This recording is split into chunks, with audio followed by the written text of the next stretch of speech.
The evening air in the small West African town was thick with the scent of rain and roasted groundnuts. Street vendors were packing up their stalls beneath flickering lanterns, and the distant hum of motorcycles faded into the twilight. Amina stood near the edge of the marketplace, clutching an empty metal food container against her chest. Her fingers were trembling. She had just handed over her last plate of jollof rice. The homeless man sat beneath the old mango tree as he always did, quiet, still, almost statue-like. His clothes were worn but strangely clean. His beard was gray at the edges, his posture upright despite the dust at his feet. For weeks, he had never spoken a single word to her. Not once. Only a nod. Only those unreadable eyes. Amina turned to leave, her stomach aching from hunger. She hadn't eaten since morning. The sky above Lagos' outskirts darkened into deep indigo, and thunder rolled softly in the distance. If you're enjoying this story, don't forget to hit that like button, subscribe for more African folktales, and share this story with your friends. Then, Amina. Her name. Clear. Steady. Deep. She froze mid-step. The metal container slipped slightly in her hands, clanging against her bangles. Her breath caught in her throat. Slowly, painfully slowly she turned around. The man was standing now. Standing. He had never stood before. The way he held himself was different. No longer slouched in exhaustion, but straight-backed, commanding. His eyes locked onto hers, sharp, intelligent, unsettlingly familiar. How do you know my name?" she whispered. Her voice barely carried over the wind. He stepped forward from beneath the mango tree. Even in the fading light, something about him felt powerful. Not dangerous but important. "I have watched you," he said calmly. "Every day." His voice wasn't broken like a beggar's. It wasn't weak. It was smooth. Educated. Controlled. Amina's hands began to shake harder. Her heart pounded so loudly she could hear it in her ears. No one had told him her name. No one. The market sounds around her suddenly felt distant, like the world had stepped back to give space to this moment. "Why?" she breathed. The man's expression softened slightly, but there was weight in his gaze. The kind of weight that carries secrets.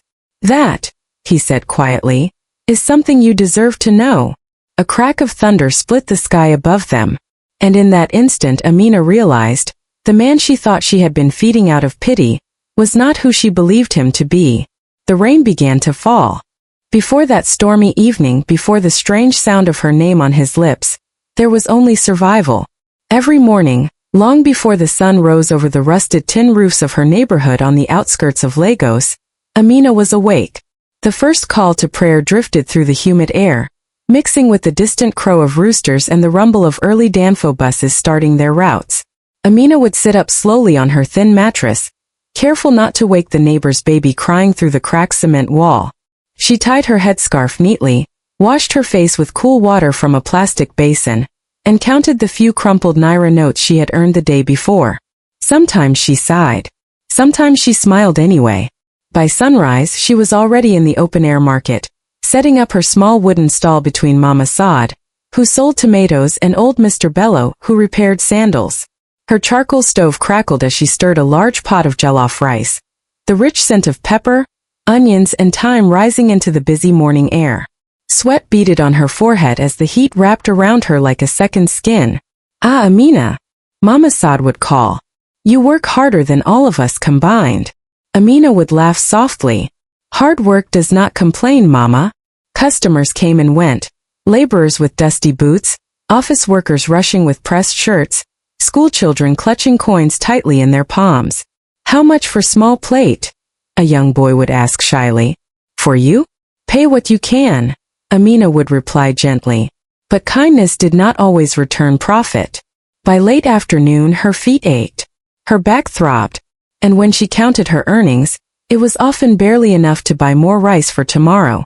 No husband. No wealthy family. No one to lean on. Just her. Sometimes, as the sun dipped low and shadows stretched across the market ground, she would watch others close their stalls with full baskets and satisfied smiles. She never envied them loudly.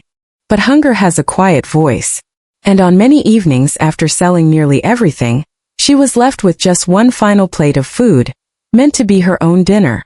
She would pack it carefully into a small metal container, holding it close as she walked past the old mango tree at the edge of the marketplace, where a silent figure always sat waiting. It was a Thursday afternoon when Amina first truly noticed him. The market was louder than usual that day, women bargaining over yams, a radio blasting Afrobeat from a nearby fabric stall, the smell of fried plantain mixing with red dust rising under hurried feet. Amina wiped sweat from her temple with the edge of her scarf as she packed away the last of her rice. That was when she saw him. He was sitting beneath the old mango tree just beyond the row of stalls. Not sprawled like the other beggars who sometimes passed through. Not shouting for coins. Just sitting. Still. His clothes were faded and worn but clean. His sandals were cracked at the soles. His beard carried streaks of gray, and his face was lined but not broken. There was something about the way he held his back straight even in exhaustion that made him look different. Not defeated. Just tired. Amina tried to ignore him at first. She had seen many homeless people in the city. Some aggressive. Some drunk. Some unpredictable. Life had taught her to be cautious. But as she lifted her small metal container, the one holding her only remaining plate of jollof rice, she felt his eyes. Not staring rudely. Just watching. Their gazes met for a brief second. His eyes were deep, quiet, observing, and strangely dignified. She hesitated. Her stomach tightened with hunger. She hadn't eaten since dawn. The thought of walking home without dinner made her chest heavy. She swallowed and looked away, telling herself it wasn't her responsibility. But her feet refused to move. With a slow breath, she turned back toward the mango tree. The closer she walked, the louder her heartbeat seemed. What if he shouted? What if he refused? What if people laughed at her? She stopped a few steps away. "Sir," she said softly. He looked up. Up close, his face seemed even more weathered, but his eyes remained steady. Without saying another word, Amina knelt slightly and held out the container. "It's not much," she murmured. "But you can have it." For a moment he didn't move. Then slowly he reached out and accepted it with both hands. He did not beg. He did not smile. He simply nodded once, deliberate and respectful. No words. Just that nod. A strange silence passed between them, as if something unseen had shifted in the air. Amina stood quickly, brushing dust from her skirt, suddenly aware of curious glances from nearby vendors. She walked away with an empty container and a hungrier stomach. But that night, as she lay awake listening to distant traffic and rustling palm leaves outside her window, she couldn't stop thinking about the way he had looked at her. Not like a beggar. Not like a stranger. Almost like he had been expecting her. What began as a single act of kindness quietly became a routine. The next evening, as the golden sun melted into the Lagos skyline and long shadows stretched across the marketplace, Amina found herself glancing toward the mango tree again. He was there, sitting in the same spot, back straight, hands resting calmly on his knees, watching the world move without asking anything from it. That day had been slow. Customers complained about rising prices. One man argued over 5 naira as if it were gold. By closing time, Amina's head throbbed and her feet burned against her worn sandals. She opened her pot. One last plate remained. Her stomach tightened painfully. She could already imagine the hunger that would follow her into the night, the hollow ache that made sleep difficult. For a moment she closed the lid again. "It's just one day," she whispered to herself. But her eyes drifted back to the mango tree. He hadn't moved. He never begged. Never called out. Never even looked impatient. He simply existed there, quiet, dignified, waiting for nothing.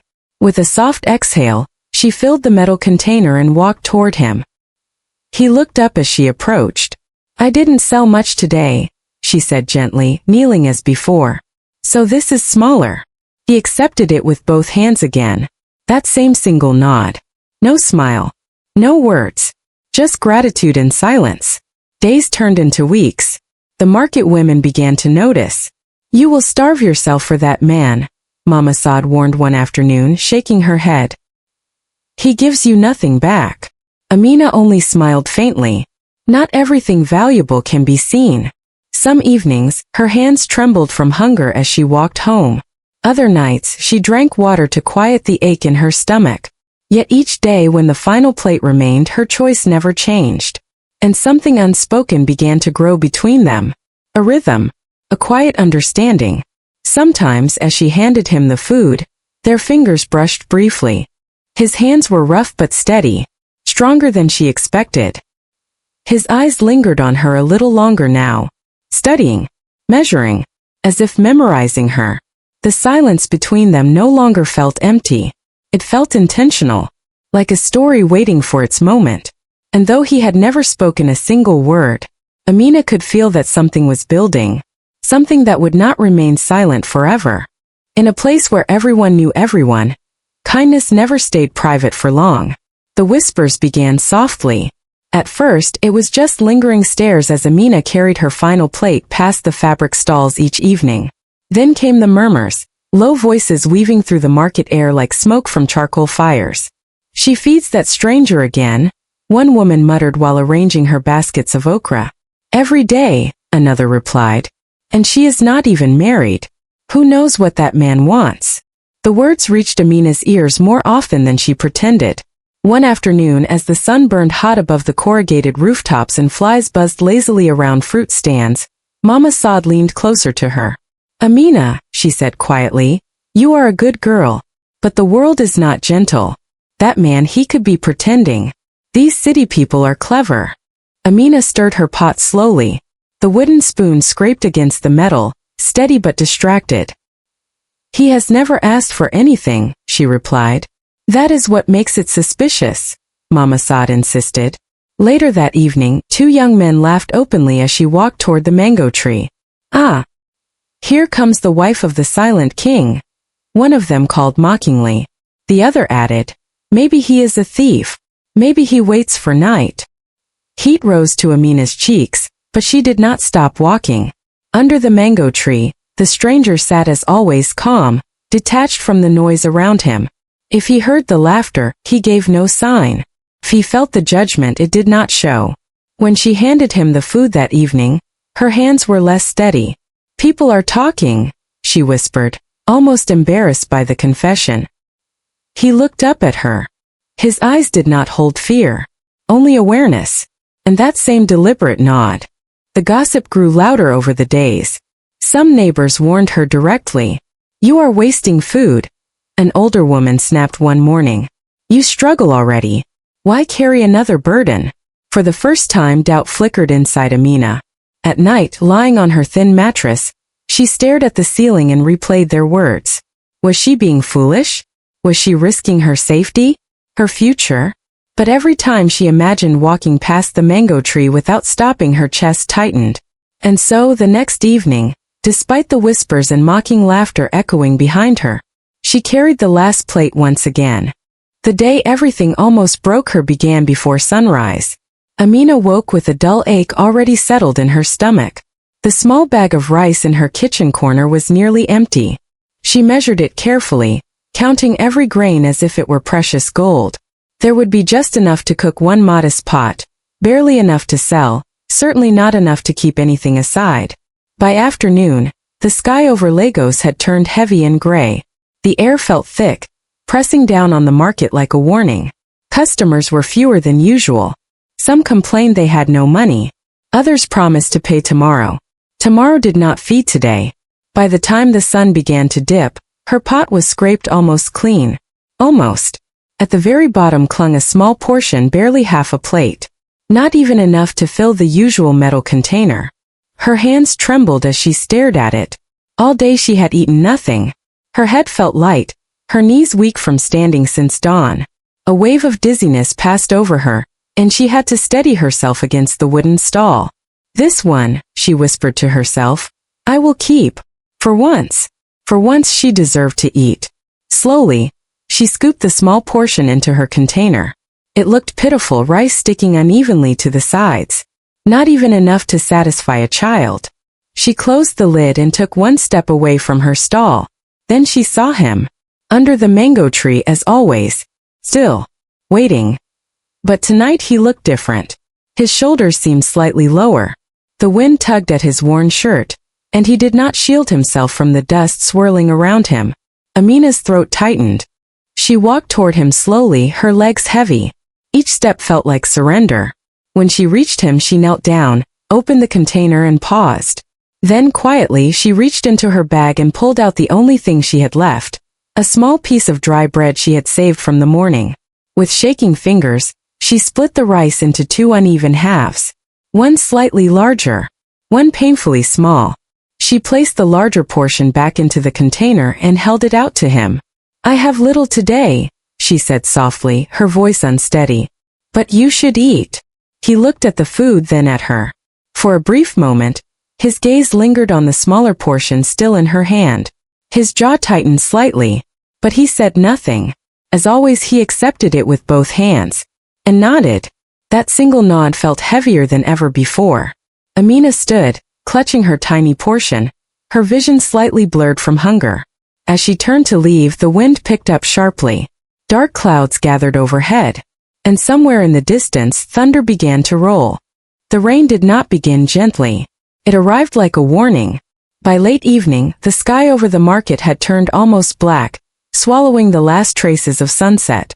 Wind tore through the narrow streets, lifting dust, rattling zinc rooftops, and sending loose plastic bags spiraling into the air. Amina stood inside her small room, staring at the metal container in her hands. Tonight she had managed to save a small portion again. Not much, but enough. The memory of the previous evening, of how thin and tired he had looked, pressed heavily on her chest. Thunder cracked loudly overhead. She hesitated only a second before wrapping her scarf tightly around her head and stepping outside. Rain exploded from the sky. Within moments, her clothes clung to her skin. Mud soaked her sandals as she hurried toward the marketplace, shielding the container beneath her shawl. The streets were nearly empty. Shop doors slammed shut. Motorcycles sped past, splashing water onto the roadside. Lightning flashed, briefly illuminating the familiar path ahead. Her heart pounded. "Please be there," she whispered to herself. The mango tree came into view through the sheets of rain, but the space beneath it was empty. Amina slowed, her breath catching painfully in her throat. "No," she breathed. She stepped closer, rain running down her face like tears. The ground where he usually sat was wet and abandoned. No sign of him. No silhouette. No quiet figure waiting. Panic rose inside her like the storm around her. Where could he go in weather like this? He had no shelter. No umbrella. No home. She turned in circles, scanning the dark corners of the marketplace. The wooden stalls stood like shadows, deserted and shaking under the wind. "Sir," she called out, her voice barely audible over the thunder. No response. A sharp crack of lightning lit the sky again, and for a split second fear gripped her chest. What if something had happened to him? What if he had collapsed somewhere alone? The thought struck her harder than she expected. Why did it hurt so much? She moved deeper into the empty market, ignoring the rain soaking her completely now. "Please," she whispered again, softer this time. The storm roared louder. And then, behind her, just as she began to lose hope, a voice cut cleanly through the rain. Amina. Her name, spoken clearly, right behind her. The rain lashed against her skin, turning the streets into rivers of mud. The wind tore at her scarf, whipping it across her shoulders, but she barely noticed. Her eyes scanned every dark corner, every empty stall, searching for him. Panic gnawed at her chest. He had always been there, silent, waiting, and now he was gone. Then she heard it. Amina. The sound was calm, steady, and shockingly familiar. Her heart skipped a beat. She froze mid-step, the small container of food trembling in her hands. The voice came from just behind her. She spun around, but the blur of rain and shadows made it impossible to see clearly. "Who's there?" she stammered, her voice cracking, almost drowned by the storm. The figure emerged from the downpour, stepping into a brief flash of lightning. Her breath caught in her throat. It was him, the homeless man, but something had changed. His back was straight, shoulders squared, head held high. The slouch of a weary, unseen man was gone. In its place stood a figure commanding attention, every movement deliberate, every glance sharp. Her hand shook as she dropped the container to her side. How are you here?" "I thought He raised a hand to stop her. "I have always been here," he said, his voice smooth, rich, and cultured. Not the voice of someone starving or desperate, but of someone educated, someone who had lived with purpose. "I have watched you, Amina. Every day. Every act of kindness. Every choice." She took a hesitant step back, rain soaking through her clothes, hair plastered to her forehead. Her heart raced so violently she thought it might leap from her chest. "But why? Why me?" He tilted his head slightly, eyes locking on hers. They were no longer the uncertain, hollow eyes of a beggar. They were sharp, assessing, almost measuring her worth. "Because you see what others do not," he said, voice steady yet layered with weight. "Kindness does not need reward. Courage does not need recognition, and integrity. Integrity reveals itself in quiet moments." Amina's knees weakened. The storm seemed to fade around them, the thunder reduced to a distant rumble. All she could hear was the sound of her own heartbeat pounding in her ears, mixing with the rain. He stepped closer, each movement deliberate enough to remind her that this man, this stranger, was far more than he appeared. And in that moment, a single undeniable truth settled over her. Her life was about to change forever. She opened her mouth to speak, but no words came. And for the first time the man smiled. A small knowing smile, heavy with secrets. Then he spoke again. "Now you will understand." The weight of those words hung in the air, and Amina realized she had been feeding a stranger. And yet, the stranger had been quietly feeding something far greater within her all along. The rain had slowed to a steady drizzle, leaving the streets slick and glistening under the dim glow of streetlights. Amina shivered, not from the cold, but from the weight of the moment. She stood before the man she had fed countless times, her hands still trembling, her heart hammering in disbelief. He stepped closer, the water dripping from his tailored coat, and for the first time, he looked entirely different. No more rags, no more quiet humility. His presence was commanding, refined, and undeniably wealthy. The worn sandals were gone, replaced by polished leather shoes. The dusty shirt replaced by a crisp white shirt and dark jacket. His eyes, sharp and calculating, held both authority and a strange warmth. "I suppose you are surprised," he said, his voice steady and measured. "I imagine you expected a frail, helpless man." Amina blinked, unable to speak. Her stomach twisted with confusion and awe. I don't understand. You're not homeless." He shook his head slowly, a faint smile curling at the edge of his lips. "No, Amina. I am not. I am a businessman. A wealthy man. But I chose this appearance to see something very specific." Her eyes widened. "To see what?" "To see if true kindness exists without expectation," he said. "If someone can give without reward, without recognition, without hope of return. I have met many who smile for the rich, the powerful, the influential, but few who act when it costs them, when the world watches, or when it offers nothing in return." Amina's throat went dry. Her hands clutched the empty metal container she had carried for him all these weeks. You tested me?" He nodded, his gaze steady and unflinching. "Every plate you gave, every act of care. Every time you walked past fear, doubt, or hunger, you passed. You passed a test you didn't even know you were taking." The truth hit her like a storm, mixing disbelief with awe. Her chest ached with exhaustion and relief. Why me?" she whispered, her voice shaking. "Because you have a heart that the world often overlooks," he said gently. "You act not for praise, not for reward, but because it is right. That is rare, Amina. That is extraordinary."